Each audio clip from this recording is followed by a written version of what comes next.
Hace años abrí un restaurante, le pedí a mi hermana que me preste dinero para añadir al capital, pero se negó. Al parecer prefería irse de viaje que ayudarme. Pero bueno, respeté su decisión. El problema es que ahora que me va bien, quiere que le dé el 30% de las ganancias solo porque el restaurante tiene el nombre de nuestro apellido. Tener a mi propia hermana forcejeando con la caja registradora en mitad de mi restaurante, exigiendo que le entregue billetes y exigiendo que la caja registradora le entregue billetes por tener el mismo apellido que la fachada, no estaba en mi plan de negocios. Los clientes masticaban sus cortes de carne en un silencio sepulcral mientras ella aseguraba que la sangre familiar era un contrato mercantil vinculante y que mis hornos le pertenecían por herencia celular. Miro las grabaciones de seguridad de aquella tarde y todavía me pregunto en qué punto exacto la cordura abandonó por completo el árbol genealógico. Hace exactamente 5 años decidí vaciar hasta la última moneda de mis cuentas de ahorro para fundar mi propio asador tradicional. Siempre tuve la ilusión de levantar un negocio gastronómico sólido que rindiera un homenaje sincero a la memoria de mis abuelos paternos. Por esa razón decidí bautizar el establecimiento con nuestro apellido familiar, colocándolo en letras doradas y elegantes sobre la marquesina principal. Sabía perfectamente que el sector de la hostelería era brutal y demandaba una entrega absoluta desde la primera jornada de apertura. Asumí cada riesgo financiero con la convicción de que la calidad de los cortes y la disciplina en la cocina hablarían por sí solas. En aquellos primeros meses de montaje y remodelación, el presupuesto inicial se quedó peligrosamente corto para adquirir la primera parrilla industrial de hierro fundido. Como cualquier persona que confía en su círculo cercano, acudí a mi hermana Elsa para solicitarle un préstamo formal con intereses comerciales justos y un calendario de pago riguroso. Ella disponía de liquidez suficiente en ese momento, pero rechazó mi propuesta de manera tajante sin siquiera molestarse en revisar mis proyecciones financieras. Me dejó muy claro que prefería gastar todo ese dinero en una gira turística de varias semanas por parques temáticos en el extranjero. Aseguró que invertir en brasas y carne ajena era una pérdida de tiempo ridícula comparada con subirse a montañas rusas. Lejos de tomarme su negativa como una ofensa personal o guardar resentimientos innecesarios, respeté su decisión individual sobre el destino de su propio patrimonio. Ajusté los números con extrema rigurosidad, renegocié plazos con proveedores locales de maquinaria y me preparé para asumir jornadas demoledoras de 14 horas diarias frente al fuego. Durante años no conocí lo que significaban los días festivos, las vacaciones de verano ni los fines de semana de descanso. Me encargué personalmente de seleccionar a los mejores ganaderos de la comarca, estandarizar los puntos de cocción y fidelizar a una clientela sumamente exigente. El esfuerzo constante rindió sus frutos y el asador se transformó con el tiempo en el restaurante de carnes más rentable y concurrido de toda la zona. Durante todo ese periodo de sacrificios y crecimiento financiero, Elsa jamás se tomó la molestia de visitarme ni para probar una guarnición de patatas. Sus publicaciones en redes sociales se limitaban a mostrar sus viajes costosos, sus compras impulsivas y un estilo de vida que parecía superar con creces sus ingresos reales. Yo me limitaba a observar su ritmo de vida desde la distancia, completamente concentrado en reinvertir cada céntimo de ganancia en la modernización del local. Todo transcurría con una calma productiva envidiable hasta que la semana pasada su silueta apareció de improviso en el pasillo de mi administración.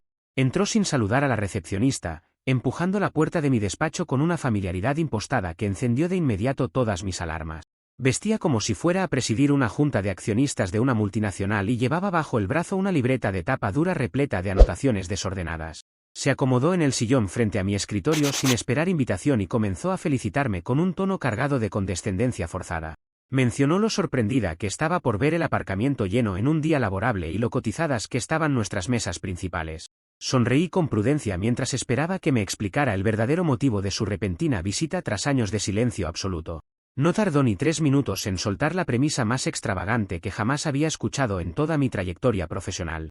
Con una solemnidad casi cómica, Elsa abrió su libreta y me informó que venía a reclamar formalmente el 30% de las ganancias netas de toda la facturación mensual del asador. Sostuvo su documento de identidad a la altura de mis ojos y argumentó que compartir el mismo apellido paterno le otorgaba derechos automáticos sobre lo que denominó el ADN del negocio. Según su particular razonamiento, el prestigio del local no se debía a mi trabajo diario ni a la calidad del servicio, sino a la marca biológica que ambos heredamos al nacer. Afirmó que cualquier cliente que cruzaba la puerta lo hacía atraído por la reputación mística de nuestro linaje familiar y no por mis recetas. Escuché su discurso en completo silencio, tratando de descifrar si se trataba de una cámara oculta o de un delirio genuino. Al notar que no me apresuraba a extenderle un cheque de inmediato, su tono amable se transformó en una agresividad burocrática desconcertante. Comenzó a mostrarme cálculos absurdos donde dividía las ventas estimadas de mis fines de semana entre el número de letras de nuestro apellido. Me advirtió que si no programaba transferencias bancarias directas a su cuenta personal a partir de esa misma tarde, presentaría una demanda formal por usurpación de marca genética. Intenté explicarle con calma la diferencia legal entre un apellido civil y una denominación comercial debidamente registrada ante las autoridades tributarias y de patentes. Mis argumentos técnicos solo consiguieron irritarla más, acusándome de querer estafar a mi propia sangre con tecnicismos diseñados para despojarla de su patrimonio natural. La situación pasó de ser una discusión ridícula en privado a convertirse en un bochorno mayúsculo cuando decidió levantarse furiosa de la silla. Salió de mi despacho a paso firme en dirección al salón principal, ignorando mis advertencias para que bajara la voz frente a los clientes. Se plantó frente al mostrador de cobro en plena hora de almuerzo y trató de abrir la gaveta de la caja registradora tirando con fuerza de la manija metálica. Los comensales de las mesas cercanas detuvieron sus conversaciones al verla forcejear con el cajero mientras gritaba que estaba cobrando su dividendo legítimo. Argumentó a viva voz que no necesitaba ningún tipo de contrato firmado porque la sangre que corría por sus venas funcionaba como un pagaré universal al portador. Me acerqué al mostrador sin levantar la voz, coloqué mi mano sobre la bandeja de efectivo para cerrarla de golpe y le exigí que soltara el equipo de inmediato. Varios clientes habituales miraban la escena con una mezcla de incomodidad y perplejidad mientras el personal de sala permanecía paralizado por la tensión del momento. Le indiqué a Elsa con total frialdad que su presencia en el establecimiento constituía una perturbación intolerable y le prohibí formalmente volver a pisar las instalaciones. Le advertí que cualquier nuevo intento de irrumpir en el restaurante sería gestionado directamente por los canales judiciales correspondientes. Ella se marchó azotando la puerta de cristal, gritando que mis abogados no tendrían escapatoria ante la fuerza biológica de sus derechos hereditarios. Mientras el murmullo del comedor volvía lentamente a la normalidad, me quedé observando la calle a través del ventanal con una claridad mental absoluta. No sentí rabia ni deseos de protagonizar un drama familiar a gritos, sino una necesidad imperiosa de blindar el fruto de mi trabajo contra cualquier delirio oportunista. Entendí de inmediato que tratar de razonar con alguien que confunde un lazo sanguíneo con una escritura societaria era una pérdida total de energía. Mi postura desde ese instante fue asumir el rol de estratega silencioso, documentando cada irregularidad sin emitir declaraciones impulsivas. Las pataletas emocionales se combaten con registros notariales, protocolos de acceso y una frialdad administrativa que no deje fisuras. Para asegurar que el restaurante funcionara como una fortaleza inexpugnable, decidí contratar de inmediato a Daniela como jefa de seguridad y administración general. Daniela contaba con años de experiencia coordinando accesos en grandes eventos corporativos y poseía un criterio impecable para neutralizar situaciones conflictivas sin alterar el orden público. Le expliqué detalladamente lo ocurrido, le mostré las fotografías de mi hermana y establecí un protocolo estricto de admisión para proteger tanto al personal como a la clientela. Daniela asumió el control de los accesos principales con una serenidad profesional que me transmitió una tranquilidad instantánea. Desde esa misma tarde, la entrada de mi asador quedó completamente protegida bajo una supervisión técnica rigurosa y libre de sentimentalismos. Me prometí a mí mismo que no cedería ni un solo milímetro ante las pretensiones delirantes de quien me negó un auxilio básico cuando el negocio era solo un montón de deudas y planos. Las horas de trabajo invertidas, los sacrificios personales y la lealtad hacia mis empleados estaban completamente al margen de cualquier chantaje genealógico. Me dediqué a revisar minuciosamente todos los registros de propiedad industrial de la marca para confirmar que cada documento estuviera debidamente sellado y en regla. Sabía perfectamente que el perfil litigante y obstinado de Elsa no se detendría con una simple expulsión del salón principal. Por esa razón me dispuse a esperar sus próximos movimientos con la libreta de pruebas lista y las cámaras de seguridad grabando cada rincón. Comentarios de la historia principal. Usuario anónimo 1 dice, bajo la brillante lógica jurídica de tu hermana, todas las personas que se apellidan García deberían presentarse mañana mismo a reclamar el 30% de las acciones de medio país sin mover un solo dedo. Decir que el ADN funciona como un pagaré mercantil al portador es el argumento más ridículo que he leído en años. Deberías invitarla a que intente pagar el supermercado mostrando su árbol genealógico a ver qué le responden en la caja. Respuesta de OP.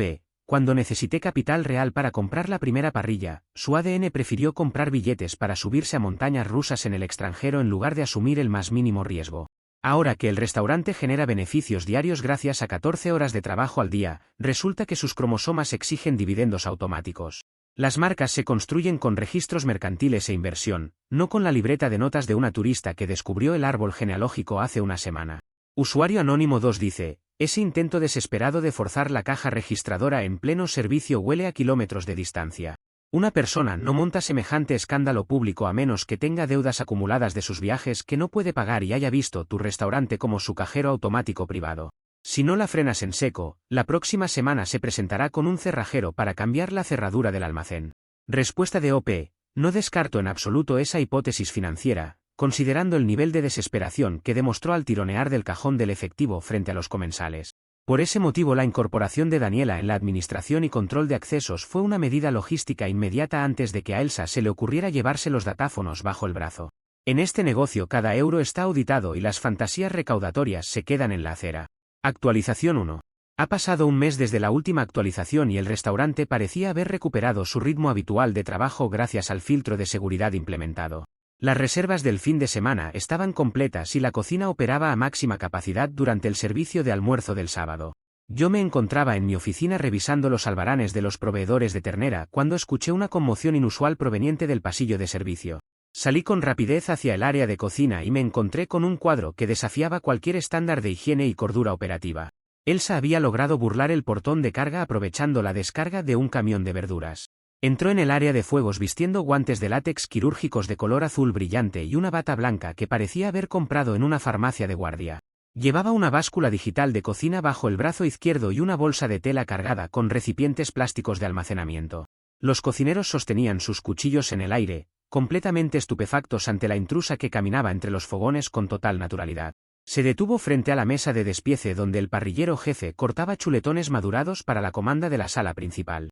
Sin mediar palabra formal, colocó su báscula sobre la mesa de acero inoxidable y encendió la pantalla digital con un pitido estridente. Con una seguridad pasmosa, le ordenó al parrillero que pesara cada pieza de carne cruda y le cortara exactamente el 30% de cada lomo para guardarlo en sus recipientes plásticos. Aseguró a los presentes que estaba ejecutando una auditoría biológica de retención de especies porque la marca del asador utilizaba su patrimonio genético.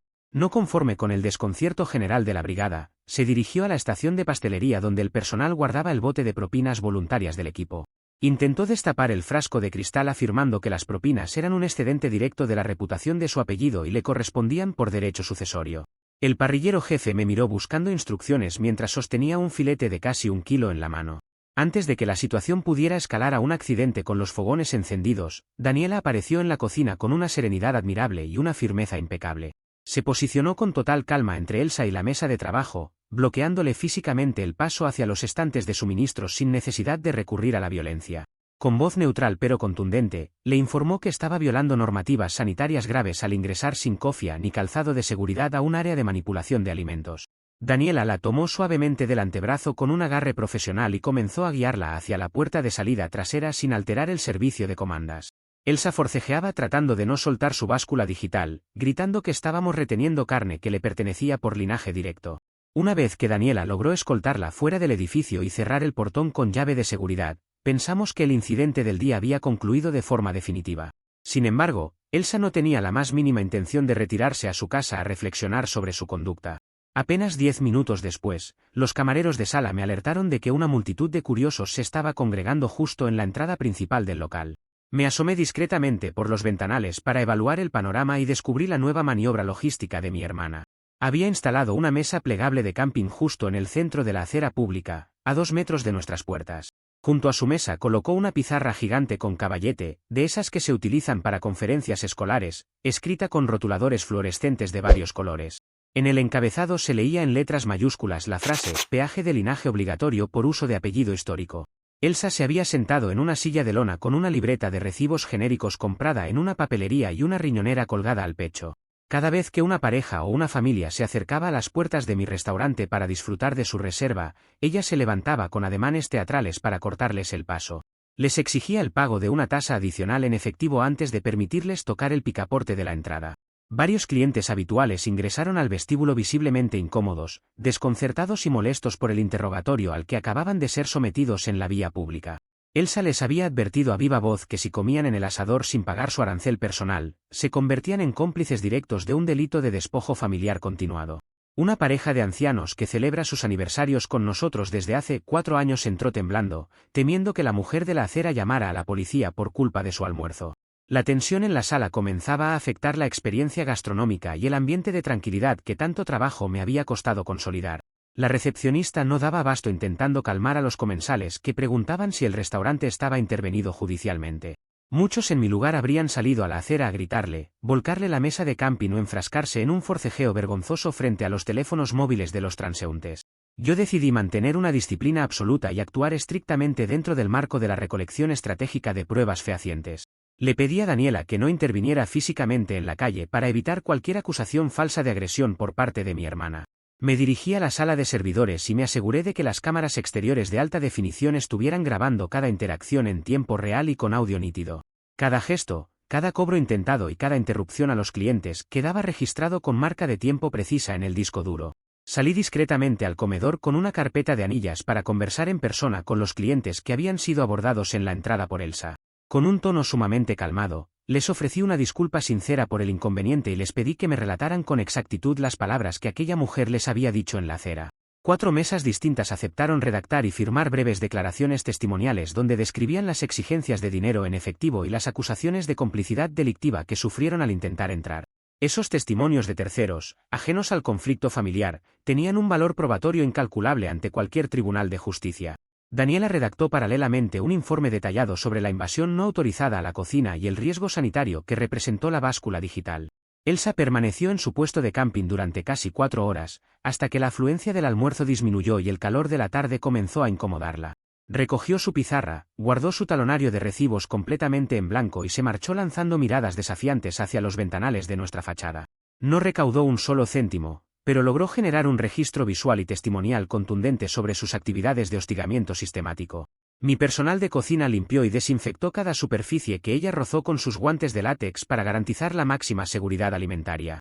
Mientras tanto, yo me encerré en mi oficina para consolidar el archivo digital con todos los vídeos exportados en memorias externas. A primera hora del lunes me presenté en el despacho de mi abogado con una carpeta voluminosa que contenía las grabaciones en alta definición, las declaraciones firmadas y las actas de seguridad de Daniela. Mi representante legal revisó el material con una sonrisa de satisfacción profesional ante la pulcritud de las evidencias recolectadas. Redactamos de inmediato una solicitud formal de orden judicial de alejamiento por hostigamiento continuado, acoso mercantil y perturbación grave de la actividad económica privada. No había espacio para interpretaciones ambiguas ni para dramas familiares en el expediente que ingresamos formalmente en el registro del juzgado. Cada prueba demostraba de manera irrefutable que las acciones de Elsa eran un ataque premeditado contra la operatividad de una empresa legalmente constituida. Regresé al asador con la certeza de que el camino judicial silencioso era el único método efectivo para desarmar una conducta tan incoherente y destructiva. La ley no entiende de presuntos derechos genéticos sobre solomillos de ternera ni de peajes medievales improvisados en la vía pública. Daniela reforzó los sensores de movimiento en las puertas traseras y coordinó con los proveedores para que ninguna entrega quedara desatendida en los muelles de carga. Sabía que la notificación judicial tardaría unos meses en procesarse debido a los tiempos procesales ordinarios de los juzgados locales. Mientras tanto, el restaurante siguió funcionando a pleno rendimiento, respaldado por un expediente legal que crecía con cada error que mi hermana decidía cometer. Comentarios de la actualización 1. Usuario anónimo 1 dice: ver a una mujer con bata de farmacia y guantes quirúrgicos intentando pesar el 30% de un chuletón crudo en mitad de un servicio es una escena de comedia pura. Montar luego una aduana medieval de proteína en la acera con una pizarra escolar demuestra que su sentido del ridículo está completamente extinto. Deberías haberle cobrado tú el alquiler del espacio por usar la sombra de tu marquesina para su teatro ambulante. Respuesta de OP. Casi le exige pesar hasta los gramos de perejil al ayudante de cocina antes de que Daniela la acompañara amablemente hacia la puerta de salida. La realidad de sus delirios superó con creces cualquier parodia que uno pudiera imaginar para un restaurante tradicional de carnes. Lo fascinante es que ella realmente estaba convencida de que los clientes iban a sacar la cartera para pagarle un peaje genético antes de comer.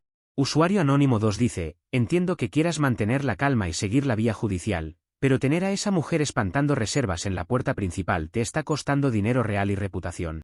Yo en tu lugar habría contratado a 2 guardias privados para que le tiraran la mesa de camping al contenedor o le habría echado un cubo de agua desde la terraza superior. Esperar a los tiempos de un juzgado mientras ella arruina la entrada de tu local parece una estrategia demasiado pasiva. Respuesta de OP. Agradezco el consejo pragmático, pero mojar a alguien en la calle o forcejear con una mesa plegable solo me habría generado una denuncia por agresión que ella habría utilizado para victimizarse ante el juez. Cada minuto que Elsa pasó sentada en esa acera frente a mis cámaras de alta definición y molestando a comensales reales sirvió para blindar un expediente judicial indestructible. La paciencia estratégica siempre destruye al caos impulsivo sin dejar margen de duda en los tribunales. Actualización 2. Ha pasado 5 meses desde la última actualización y la maquinaria de la justicia finalmente emitió un primer pronunciamiento oficial a nuestro favor.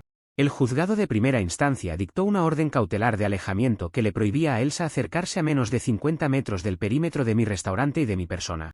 La notificación formal le fue entregada en mano por los agentes judiciales, acompañada de una advertencia expresa sobre las consecuencias penales de incurrir en desacato.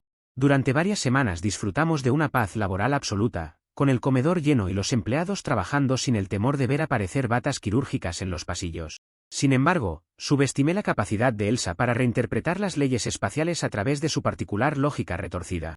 El incidente ocurrió un viernes por la noche, exactamente a las 9:30, cuando el salón del segundo piso se encontraba al máximo de su capacidad con cenas corporativas y celebraciones familiares. De repente, un camión pesado de color blanco con plataforma elevadora telescópica se estacionó en la calle frente a la acera opuesta de nuestra fachada. El vehículo pertenecía a una empresa de alquiler de maquinaria para obras urbanas y poda de árboles de gran altura. Nadie prestó demasiada atención al camión hasta que el motor diésel comenzó a rugir y el brazo hidráulico se desplegó verticalmente hacia el cielo nocturno. En el interior de la cesta metálica de seguridad se encontraba Elsa, perfectamente equipada con un arnés de obra y una chaqueta reflectante. El operador de la grúa elevó la plataforma hasta situar la cesta a exactamente 10 metros del suelo, quedando suspendida en el aire justo a la altura de los amplios ventanales panorámicos de nuestro segundo comedor. Elsa sacó de una bolsa un proyector portátil de alta potencia conectado a una batería externa y apuntó la lente directamente hacia los cristales del restaurante. A través de la transparencia de las ventanas, proyectó sobre el vidrio una presentación de diapositivas que mostraba un gigantesco árbol genealógico familiar dibujado con trazos toscos y flechas de colores chillones. En la parte superior de la imagen aparecían fotografías de nuestros abuelos, conectadas mediante líneas rojas directas hacia su propio rostro y un símbolo gigante de porcentaje monetario. No conforme con la proyección visual que bloqueaba la vista de la ciudad para los comensales, Elsa encendió un megáfono portátil que emitía una sirena chillona antes de cada frase. Su voz amplificada comenzó a retumbar contra los cristales dobles del edificio, filtrándose con claridad hacia el interior de la sala principal. Exigió a todos los presentes que soltaran sus tenedores y declararan una huelga de cubiertos indefinida en solidaridad con sus presuntos derechos dinásticos vulnerados. Aseguró por los altavoces que cada bocado de carne consumido en ese establecimiento estaba manchado por la tiranía de un hermano que se negaba a liquidar el canon genético que la naturaleza le debía. Los clientes comenzaron a murmurar visiblemente asustados, algunos cubriéndose los oídos y otros mirando con perplejidad hacia la cesta suspendida en el aire. La incomodidad inicial amenazaba con convertirse en una desbandada general de clientes pidiendo la cuenta para abandonar el local antes de servir los platos principales. Daniela subió de inmediato a la segunda planta para evaluar la situación y me informó por el intercomunicador interno sobre el origen aéreo del disturbio. Me negué rotundamente a perder la compostura o a asomarme por la ventana para entablar una discusión a gritos con alguien que colgaba de una grúa municipal. Le di instrucciones precisas al equipo de cocina y a los camareros para que repartieran rondas completas de postres artesanales y copas de cortesía a todas las mesas afectadas. Aquel gesto amortiguó la molestia de los comensales, transformando la tensión en una atmósfera de curiosidad casi festiva mientras degustaban brownies calientes sin coste adicional.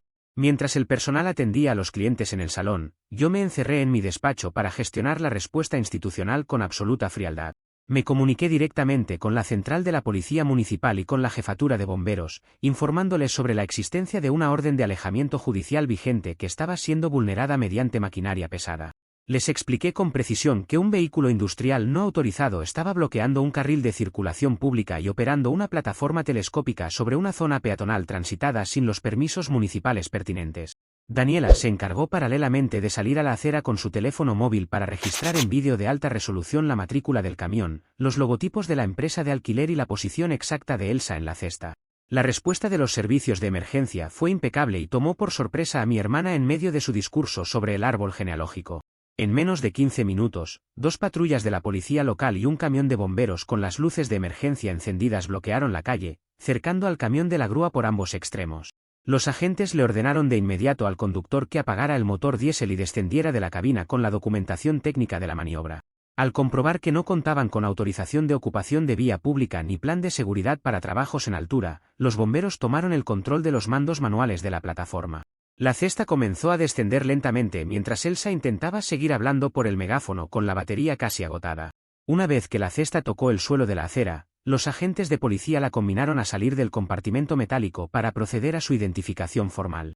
Elsa intentó argumentar ante los oficiales que no había violado la orden de alejamiento de 50 metros porque la distancia se había medido en un plano tridimensional aéreo y no sobre el pavimento. Sostuvo con vehemencia que la atmósfera y el espacio aéreo no estaban contemplados en la resolución del juez de instrucción y que por ende su presencia aérea era completamente legal.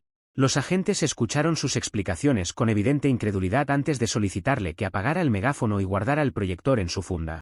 La discusión técnica sobre geometría espacial no impidió que los policías le notificaran formalmente las infracciones cometidas. El conductor de la grúa, visiblemente asustado por las consecuencias legales, declaró a los agentes que Elsa lo había contratado bajo el pretexto de realizar una inspección técnica de fachadas para una empresa de reformas. Al descubrir la naturaleza real del encargo, el operario se desvinculó de inmediato de las acciones de su clienta y colaboró entregando el contrato de alquiler firmado por ella. La policía procedió a levantar un atestado exhaustivo por alteración grave del orden público, infracción de normativas de seguridad vial y desobediencia a la autoridad. Además, los agentes constataron la existencia de la medida cautelar previa, dejando constancia de que la conducta constituía un desacato flagrante a un mandato judicial expreso. Elsa fue escoltada hasta un vehículo policial para ser trasladada a dependencias oficiales con el fin de prestar declaración formal sobre los hechos acaecidos en la vía pública. Los clientes del segundo piso presenciaron todo el operativo de descenso a través de los cristales panorámicos, despidiendo la escena con un aplauso espontáneo mientras terminaban sus postres de cortesía. El restaurante recuperó su dinamismo habitual en cuestión de minutos y el servicio de cenas concluyó con una facturación excelente a pesar del espectáculo aéreo. Daniela redactó el correspondiente informe de incidencias, adjuntando las copias de las comandas de cortesía y los datos de identificación de los agentes intervinientes. A la mañana siguiente me reuní nuevamente con mi equipo legal para analizar el impacto procesal de la maniobra de la plataforma elevadora. Mi abogado calificó la ocurrencia del espacio aéreo como un regalo jurídico que facilitaba enormemente la tipificación del delito de quebrantamiento de condena.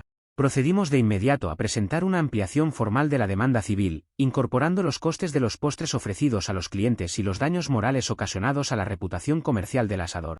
Adjuntamos las grabaciones de Daniela donde se apreciaba claramente el uso del megáfono y la proyección no autorizada sobre nuestros ventanales. El expediente judicial acumulaba ahora no solo testimonios de acoso en tierra, sino pruebas irrefutables de desacato aéreo documentadas por la propia policía municipal. Comprobé una vez más que la obstinación ciega de mi hermana funcionaba como el mejor combustible para su propio derrumbe legal. Cada recurso económico que gastaba en alquilar maquinaria pesada para intentar doblegarme se transformaba automáticamente en una prueba incriminatoria en su contra. Mi papel se mantuvo invariable: gestionar el negocio con excelencia operativa, proteger la experiencia de mis clientes y dejar que los tribunales hicieran su trabajo sin caer en provocaciones directas. Sabía que las sanciones económicas por desacato y las infracciones de tráfico urbano comenzarían a acumularse sobre sus cuentas bancarias personales. Con esa tranquilidad estratégica, continué supervisando el asador mientras el sistema judicial preparaba las siguientes diligencias procesales. Comentarios de la actualización 2. Usuario anónimo 1 dice: el nivel de logística absurda que requiere alquilar un camión con plataforma elevadora, contratar a un conductor, conseguir un arnés de obra y montar un proyector en el aire solo para proyectar un árbol genealógico es descomunal. Si esa mujer pusiera exactamente la misma energía, presupuesto y creatividad en buscar un trabajo formal, ya sería millonaria sin necesidad de andar persiguiendo parrillas ajenas. Respuesta de OP: haciendo cálculos rápidos con mi abogado sobre las tarifas de alquiler de maquinaria pesada por horas, esa gracia aérea le tuvo que costar bastante más dinero que el préstamo inicial que se negó a facilitarme hace 5 años. Su incapacidad absoluta para admitir que perdió el tren del negocio la está llevando a vaciar sus propios ahorros en espectáculos que solo enriquecen a las empresas de grúas. Usuario anónimo 2 dice: por favor dime que las diapositivas que proyectó en los ventanales incluían fotos vergonzosas de tu comunión o dibujos hechos en Paint con flechas fluorescentes hacia su cara. Me imagino la cara de los clientes comiendo un solomillo de primera calidad mientras una mujer suspendida a 10 metros de altura les exige una huelga de cubiertos por megáfono. Respuesta de OP: eran diagramas confusos hechos con recortes digitales donde intentaba demostrar que nuestros tatarabuelos tenían derechos sobre la ternera a la brasa. Por fortuna para los comensales, el brownie de chocolate con helado de cortesía resultó ser infinitamente más interesante y persuasivo que su presentación genealógica aérea. Actualización 3. Ha pasado 9 meses desde el incidente de la grúa elevadora y las aguas parecían haber vuelto a su cauce en el restaurante mientras el juzgado fijaba la fecha para el juicio principal. La orden de alejamiento continuaba plenamente vigente y las notificaciones de multas por desobediencia ya habían comenzado a llegar al domicilio de Elsa. Sin embargo, su obsesión por demostrar una supuesta legitimidad sobre el negocio familiar encontró una nueva vía de escape todavía más precaria y caótica. Durante un sábado soleado de primavera, en el que teníamos la terraza exterior completamente reservada para 2 banquetes de empresa, el olor a carne quemada de pésima calidad comenzó a invadir toda la manzana.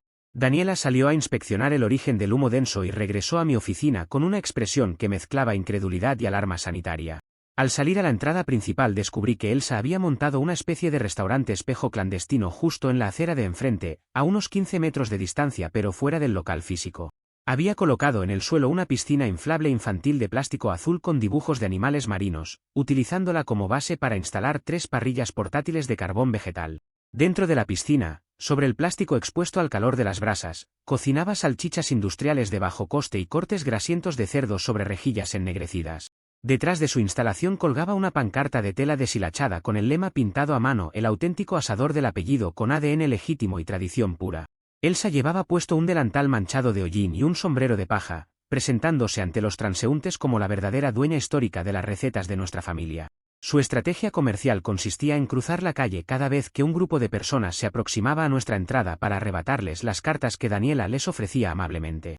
Les ponía en las manos panfletos fotocopiados en papel fosforescente donde aparecía su fotografía junto a una huella dactilar estampada con tinta roja que pretendía certificar la pureza de su sangre. Les aseguraba a los clientes que mi establecimiento vendía imitaciones industriales sin alma genética y que la verdadera experiencia gastronómica tradicional se encontraba en su piscina inflable.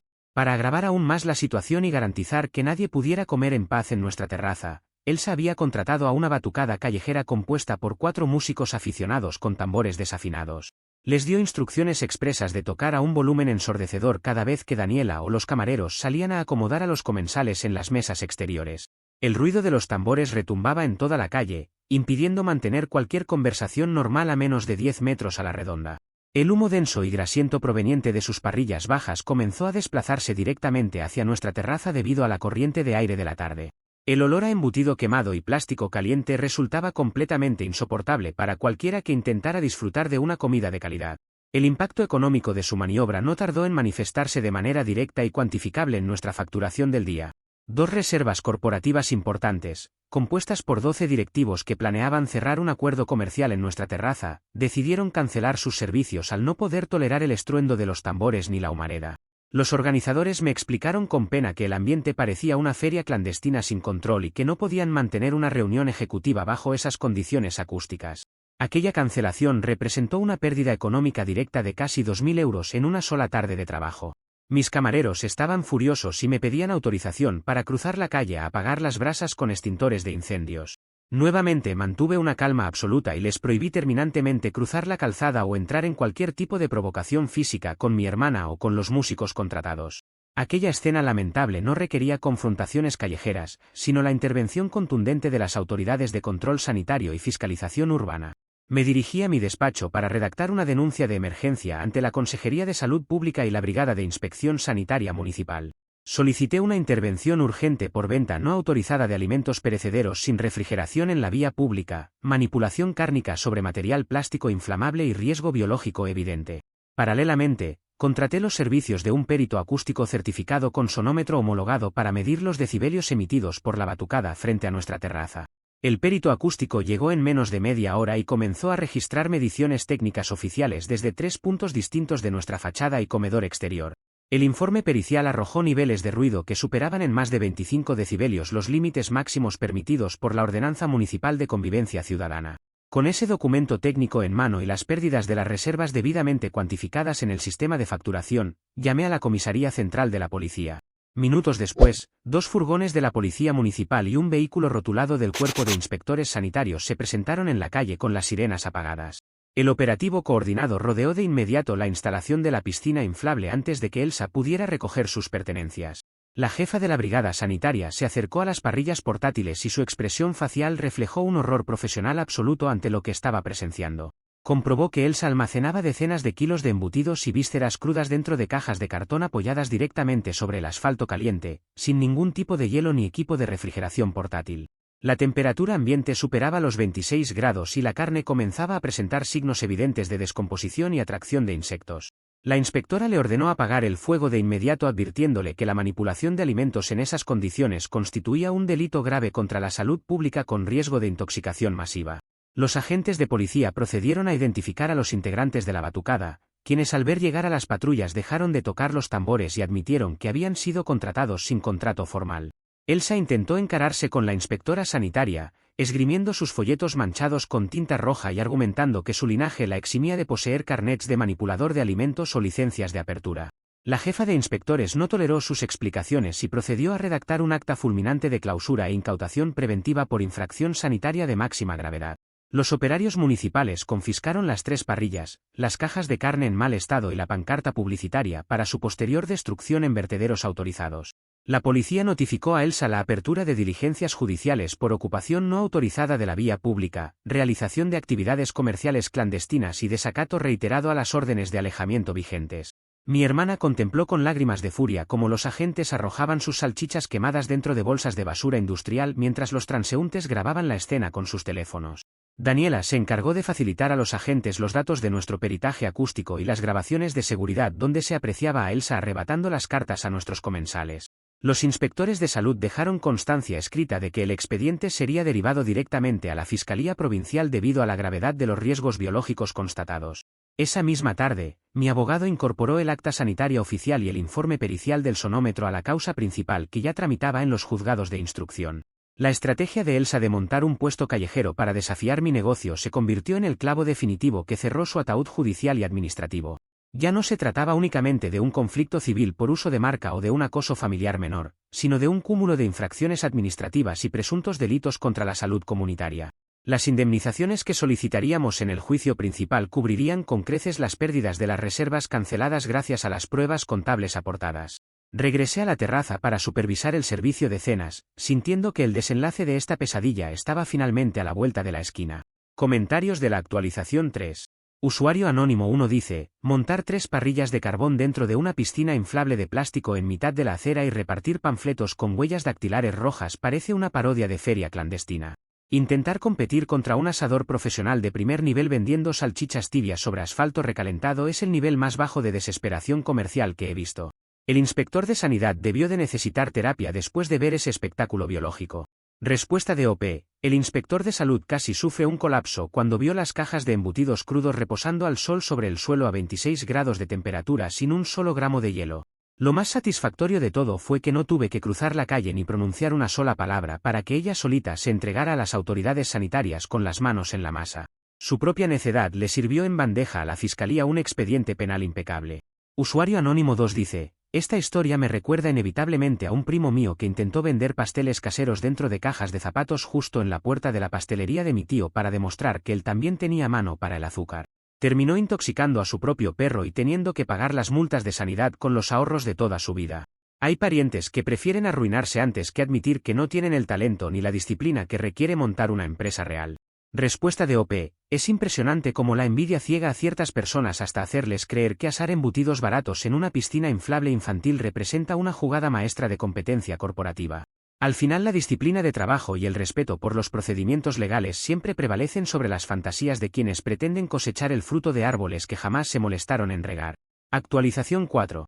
Ha pasado 1 año y 4 meses desde aquella bochornosa parrillada clandestina en la acera de enfrente y la maquinaria judicial finalmente completó su trabajo de manera contundente y definitiva. El Juzgado de lo Penal y la Consejería de Salud Pública emitieron sus resoluciones firmes tras acumular todas las pruebas periciales, grabaciones y testimonios que documentamos con paciencia durante meses. Las autoridades ejecutaron un operativo conjunto para notificarle a Elsa una batería de sanciones económicas demoledoras por desacato continuado a órdenes de alejamiento, ocupación no autorizada del espacio público y delitos contra la salud alimentaria. El tribunal falló íntegramente a mi favor en la demanda civil, condenándola al pago de una indemnización sustancial por pérdidas comerciales directas, cancelación de reservas y daños irreparables a la imagen corporativa del asador. Asfixiada por las costas procesales acumuladas, las multas administrativas del ayuntamiento y la deuda derivada de la sentencia judicial que no pudo eludir, Elsa tuvo que declararse en quiebra económica total. Todos sus bienes personales y sus cuentas corrientes fueron intervenidos por los administradores judiciales para hacer frente a los acreedores oficiales y a las compensaciones dictadas por el juez. Las fantasías sobre un linaje millonario y el cobro de dividendos automáticos por el ADN familiar se desvanecieron por completo ante la realidad de los embargos ejecutivos. Su perfil de litigante obstinada terminó colapsando bajo el peso exacto de las leyes que intentó manipular para extorsionarme sin haber invertido un solo céntimo en el negocio. La imagen más gráfica e irónica de todo este proceso me llegó hace apenas un mes a través del testimonio directo de uno de nuestros distribuidores habituales de verduras. Elsa tuvo que aceptar un empleo de extrema necesidad como friegaplatos y auxiliar de limpieza en un parador grasiento de carretera ubicado a más de 40 kilómetros de la ciudad. Cumple jornadas agotadoras de 12 horas diarias frente a pilas interminables de vajilla sucia y cacerolas quemadas, percibiendo estrictamente el salario mínimo interprofesional sin derecho a comisiones ni prestigios dinásticos. Quien se negó a prestarme dinero para una parrilla industrial y luego pretendía adueñarse de mi esfuerzo diario, ahora pasa sus días limpiando la grasa de las parrillas ajenas en un establecimiento sin renombre. En nuestro restaurante tradicional, por el contrario, la prosperidad y la armonía operativa alcanzaron niveles históricos gracias al blindaje institucional que construimos desde el primer momento. Hace 2 semanas celebramos la inauguración oficial de nuestra segunda sucursal en el centro financiero de la ciudad, un proyecto ambicioso financiado íntegramente con los beneficios consolidados del asador principal. En el acto protocolario nombré formalmente a Daniela como socia administradora de la nueva empresa, reconociendo su lealtad inquebrantable, su criterio estratégico y su capacidad profesional para defender el negocio en sus momentos más complejos. Nuestra sociedad mercantil descansa sobre contratos transparentes, responsabilidades compartidas y un respeto mutuo que ningún lazo biológico malentendido podría jamás reemplazar. Elsa me tiene completamente bloqueado de todas las redes sociales y canales de mensajería, habiendo cortado cualquier vía de comunicación directa tras la ejecución de las sentencias judiciales. Los pocos conocidos comunes que transitan ocasionalmente por aquel parador de carretera comentan en voz baja que el cambio en su actitud ha sido radical y visiblemente amargo. Dicen que cada vez que un cliente pide un chuletón a la brasa en el mostrador o el cocinero enciende los quemadores de la cocina, ella agacha la cabeza en silencio y frota los platos con un resentimiento que ya no encuentra público dispuesto a escucharla. La marquesina de nuestro asador sigue brillando con el apellido de mis abuelos en letras doradas, recordando a todos los que cruzan la puerta que el éxito comercial no se hereda en los cromosomas, sino que se forja con trabajo honesto, paciencia jurídica y constancia diaria.